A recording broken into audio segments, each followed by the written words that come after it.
Ja, hallo und herzlich willkommen zu unserer neuen Reportagereihe Bitcoin in Europe. Wir von BTC Echo werden in den nächsten Wochen und Monaten verschiedene Städte in Europa besuchen und dort mit Menschen uns unterhalten, die tagtäglich mit Bitcoin zu tun haben, Unternehmern, Politikern, da wir interessiert sind an der Meinung der Menschen, was sie von der Bitcoin-Adaption halten, wie sie die Zukunft von Bitcoin sehen. Und dazu werden wir auch selbst viele Transaktionen durchführen und den Start machen mit der Stadt Wien.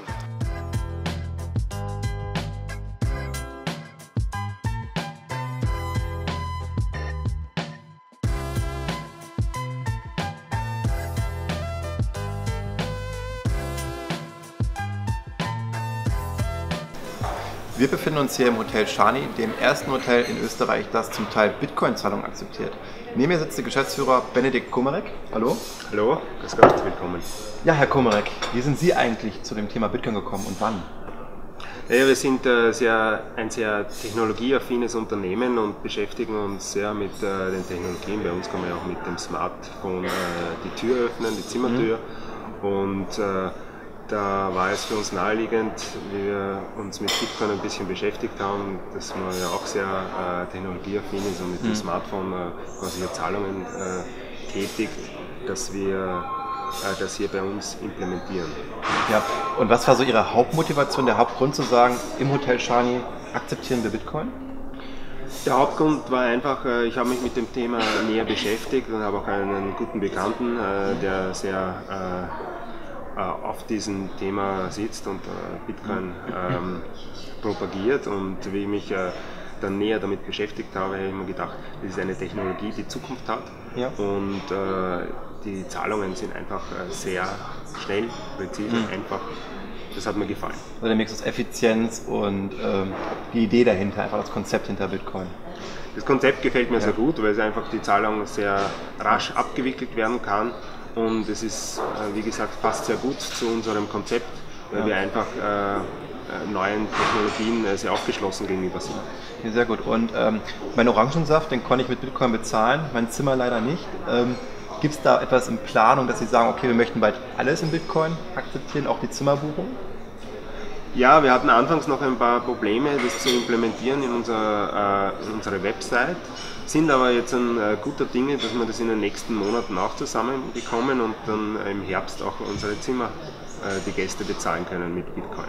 Okay, super. Und wie beurteilen Sie so die Nachfrage oder die Reaktion der Kunden? Gibt es da einen gewissen Typ vielleicht sogar, den Sie ausmachen können, der mit Bitcoin zahlt? Wir haben ja ein sehr technikaffines Publikum, und also wenn man sich das so anschaut, sind es natürlich eher jüngere Leute und natürlich Leute, die sich auch etwas mit Technik beschäftigen, auch vor allem mit IT. Ja. Zu guter Letzt vielleicht noch Ihren Ausblick. Wie sehen Sie die Bitcoin-Adaption in den nächsten Jahren? Was ist Ihre Meinung zur Entwicklung? Also ich glaube, dass die Zahlungen mit Bitcoin rapide ansteigen werden, und gerade wenn man sich die politischen Entwicklungen anschaut, wird Bitcoin eine echte Alternative sein und als Zahlungssystem, glaube ich, immer mehr an Markt gewinnen. Ja, vielen Dank für das Interview, Herr Komarek. So, wir möchten unseren Kaffee nun mit Bitcoin bezahlen im Hotel Szarny. Nehmen die Jax Wallet dafür. Dann machen wir das, würde ich mal sagen. So, Cent gehe ich jetzt, und dann müssten wir einmal scannen. Das macht 2,50 €. Jawohl. Jetzt warten wir mal kurz, bis der generiert worden ist. Okay, ich halte mal das Handy drauf. Zack. Und, wurde. Auf Send drücke ich jetzt. Jetzt warten wir einen kurzen Moment, ich bestätige nochmal. Und jetzt dauert es ein bisschen. Und jawohl, hat funktioniert. Alles klar. Super, danke. Wir befinden uns gerade am Stephansdom und sind nur 500 Meter entfernt vom House of Nakamoto, wo wir gleich die Geschäftsführerin Magdalena Isbahn treffen würden. Wir freuen uns.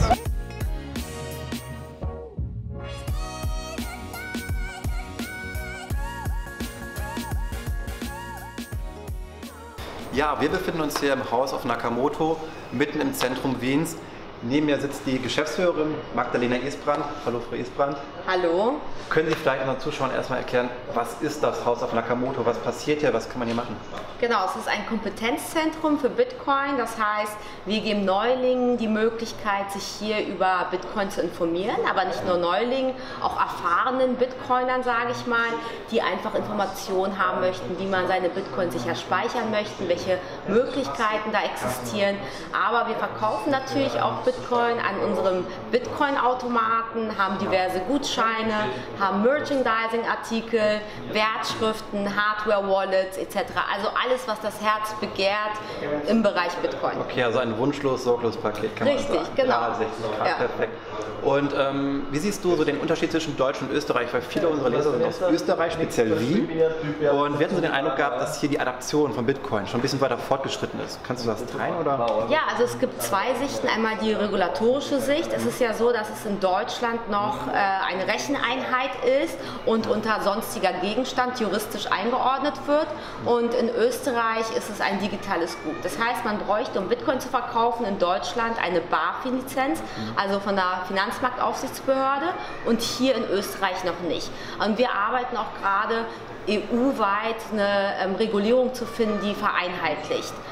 Von der Akzeptanz her sehe ich auch Österreich als weiter als Deutschland. Also ich komme ja aus Berlin ursprünglich und war da so ein bisschen enttäuscht von der Bitcoin-Community. Da geschieht noch nicht so viel, da existieren noch nicht so viele Start-ups, aber das hat durchaus auch mit der Regularien, mit der Regulatur zu tun in Österreich und in Deutschland.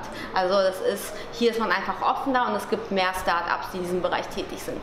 Okay, schön. Also Deutschland kann auch was lernen von Österreich in dem Fall. Definitiv, Okay. denke ich schon, ja. Cool. Und was sind so die typischen Leute, die hier reinkommen? Sind das jetzt eher die jungen männlichen Nerds oder ist es eher durchaus durchmischt, das Publikum? Also ich muss sagen, dass Bitcoin gerade Mainstream geht. Das heißt, wir haben hier nicht nur diese Nerds, sondern wir haben auch, weil es immer, man sagt ja mal männlich, zwischen 18 und 40 computeraffin. Und wir sehen die Realität hier aber anders. Wir haben immer mehr Frauen, immer mehr ältere Leute auch, also Ü60 teilweise, die hier auch Bitcoin investieren, das auch als Krisenwährung sehen, weil sie natürlich auch die Erfahrung aus Kriegszeiten miterlebt haben, wie es ist, wenn das Geld entwertet wird durch Inflation, Hyperinflation etc. Und wirklich ist es ein sehr breit gefächertes Publikum. Okay, eine sehr positive Entwicklung, wie ich finde. Und dann würde ich sagen, probieren wir einfach mal auch eine Bitcoin-Transaktion am ATM aus, dass Ja, wir auch sehr sehen, gerne. wie das funktioniert, oder? Ja, ich weise euch gerne ein. Ja, Magdalena, bin ich mal gespannt, wie der ATM funktioniert, wenn du das uns mal vielleicht kurz zeigen könntest. Ja, sehr gerne. Also, man muss hier eigentlich nur einmal auf Start drücken. Man scannt von seiner Bitcoin-Wallet, von seiner elektronischen Geldbörse den QR-Code, hält ihn einmal hier ran. Er erkennt meine Adresse, hier ist mein öffentlicher Schlüssel. Und jetzt habe ich einen Geldschein und füttere die Maschine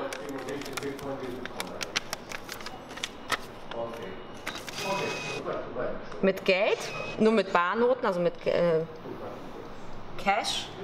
Ich drücke einmal auf Bitcoins senden und bekomme jetzt automatisch die Bitcoin meiner Wallet gutgeschrieben. Das kann man auch gleich in der Historie erkennen. Zahlung erhalten. Ja, Magdalena, kannst du uns nach der Bitcoin-Transaktion am Automaten mal kurz erklären, was es mit diesem Bitcoin-Starter-Kit auf sich hat? Ja, selbstverständlich. Es ist ein Produkt entwickelt für Neulinge, die noch nicht viel mit dieser Thematik in Berührung gekommen sind. Es ist wirklich ein Out-of-the-Box-Produkt. Das heißt, wir haben dort eine Hardware-Wallet, wo man seine Bitcoin sicher speichern kann. Ein 15 € Bitcoin-Gutschein, den man einlösen kann auf unserer Webseite. Und ein Booklet, A Cryptocurrency Disrupting the World, die nochmal die ganze Thematik erklärt. Gut. Zum Schluss vielleicht noch, Magdalena, was ist dein Ausblick für die Bitcoin-Adaption? Glaubst du, dass in den nächsten 3 bis 5 Jahren die meisten Händler Bitcoin akzeptieren werden? Was ist deine Meinung? Also man sieht ja jetzt schon, dass die meisten Länder nachziehen und wir in den meisten Ländern auch schon eine Bitcoin-Akzeptanz haben. Auch in Österreich hier, in Wien steigen die Akzeptanzstellen. Ich glaube, wir haben hier mittlerweile 50 Stück. Kann man bei coinmap.org auch anschauen. Also da geschieht ganz viel, aber ich sehe Bitcoin nach wie vor eher im Online-Bereich als wirklich digitales Cash, weil wir einfach hier absoluten Wohlstand leben und die meisten Bürger, das ist egal, ob sie ihren Kaffee bei Starbucks mit Bitcoin, Kreditkarte, Euro benutzen, aber Bitcoin ist halt wirklich eine Währung, die auch 2/3 der Weltbevölkerung wieder einen Zugang zum globalen Wertetransfersystem verschaffen kann. Und da sehe ich eher Bitcoin in der Akzeptanz. Ja, vielen Dank für das Interview. Ich danke auch. Super.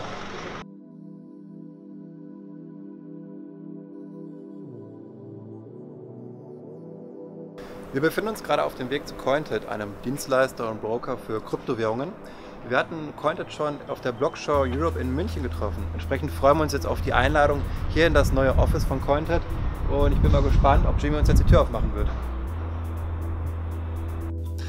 Wir befinden uns hier in den neuen Büroräumen von Cointed.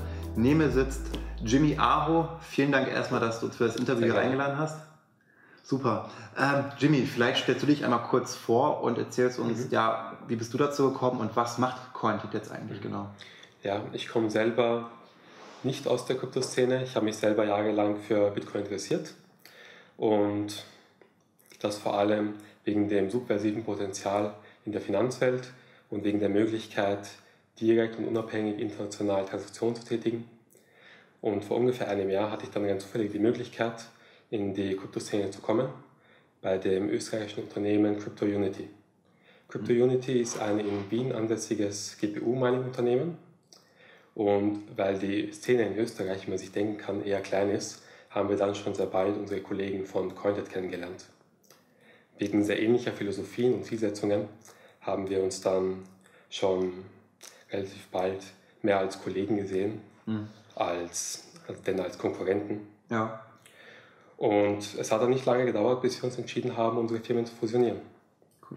Und was macht Cointed jetzt genau nochmal? Was sind eure ganzen Gebiete? Ja, also beide Firmen haben sehr unterschiedliches Know-how in die Firma eingebracht. Und wir können jetzt Produkte und Dienstleistungen anbieten für den größten Teil aller Use Cases, den ein normaler Kunde jemals antreffen wird. Und die bezeichnen wir als die 4 Säulen. Die sind erstens Bitcoin-Automaten, die ermöglichen Cash gegen Kryptowährungen zu tauschen und auch wieder zurück. Ja. Zweitens ist das Mining. Bei Mining-Standorten in Österreich und in Europa, die wir selber betreiben. Okay. Drittens ist das ein Zahlungsdienstleister, der Shopbetreibern ermöglicht, Kryptowährungen bei Online-Shops und auch mit Registrierkassen als Zahlungsmittel zu akzeptieren. Und viertens, last but not least, ist das unsere Online-Exchange, bei der man auf unserer Website cointed.com sowohl Kryptowährungen als auch Fiat-Währungen tauschen kann. Gut, da seid ihr ja schon ziemlich breit aufgestellt. Das Thema Mining ist oft sehr kontrovers diskutiert. Da würde uns deine Meinung mal interessieren. Wie siehst du das? Lohnt sich Mining überhaupt in Österreich, Deutschland oder der Europäischen Union noch? Ja, also wir sind jetzt seit mehr als einem Jahr sehr erfolgreich in Österreich tätig.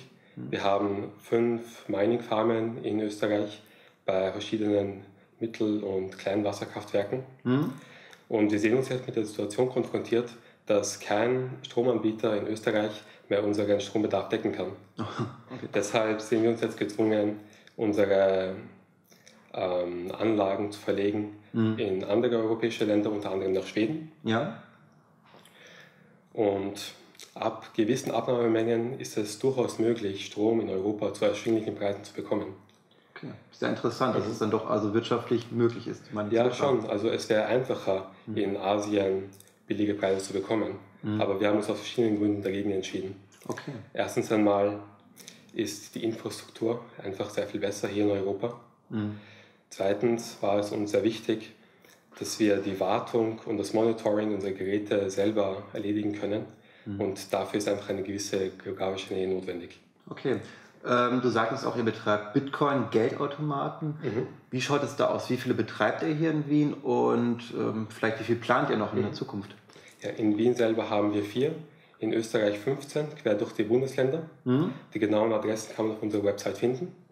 Und wir haben jetzt auch vor kurzem in Bonn unseren ersten Bitcoin-Automaten aufgestellt in Deutschland. Ich glaube, ihr habt auch darüber berichtet.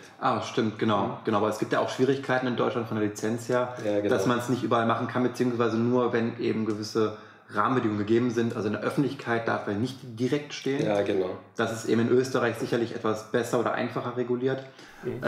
Darüber hinaus, welche spannenden Projekte plant ihr noch für die Zukunft? Was kommt noch?